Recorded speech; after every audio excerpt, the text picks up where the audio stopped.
Hi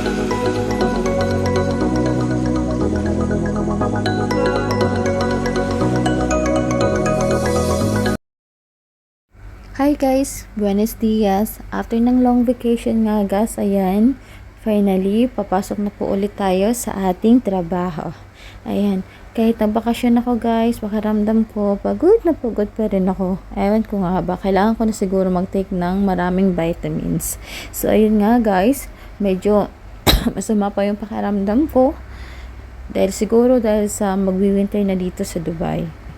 So, ayun nga guys, habang traffic, ayan, magtsikahan muna tayo. Share ko lang po pala guys, sa mga gusto pong pumunta ng Dubai at naghahanap ng trabaho, punta po kayo dito mga winter season po. Marami po kasing mga company ang nagsisi-open, lalong-lalo na po sa mga may experience po sa hotel field. Share ko lang po pala guys sa inyo yung naranasan ko sa Pilipinas habang naghahanap po ako ng trabaho. Opo, marami po akong mga in-applyan na company sa Pilipinas, doon po sa lugar ko.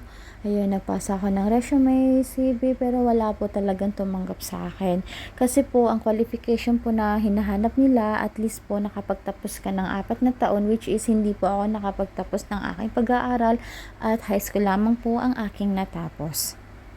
At karamihan po pala guys sa mga company na hired po ng mga empleyado, kailangan po at least nakapagtapos ka ng pag-aaral, may pleasing personality ka po, at least mayroon pong experience ka po na 4 hanggang 5 taon.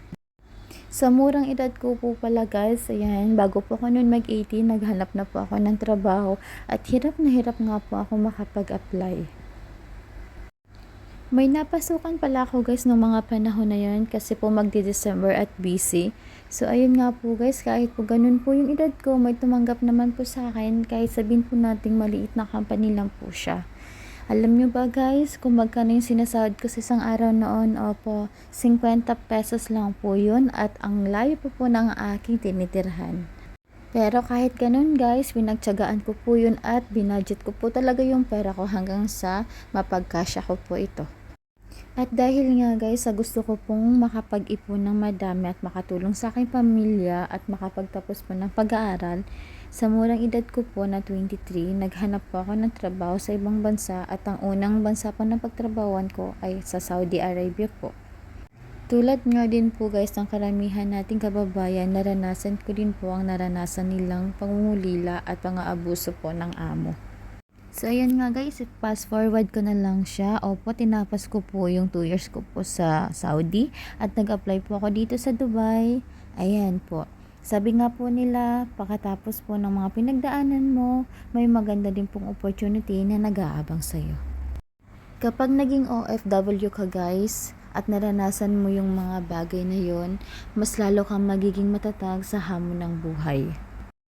Sa mga nagsasabi po pala na madali po ang maging buhay OFW or buhay abroad, subukan nyo po ng inyo pong maranasan. Bilang isang OFW po, masaya na mahirap po.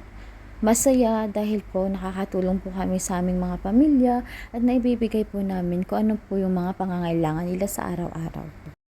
At malungkot naman po dahil sa nangungulila po kami sa aming mga mahal sa buhay. Bago po pala namin makuha mga perang pinapadala po sa inyo sa Pilipinas, dugot pawis ang aming naging puhunan.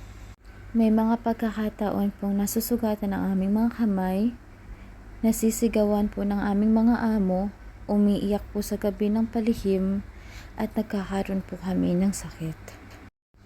At kung magkasakit man po kami dito, wala po sa aming mag-aalaga kundi ang sarili lang po namin. Kaya po sa mga mahal namin sa buhay, sana po pahalagahan niyo po ang aming mga pinapadalang pera at hindi po ganun kadali ang aming mga pinagdaanan dito bago po namin makuha ang mga perang pinapadala po sa inyo.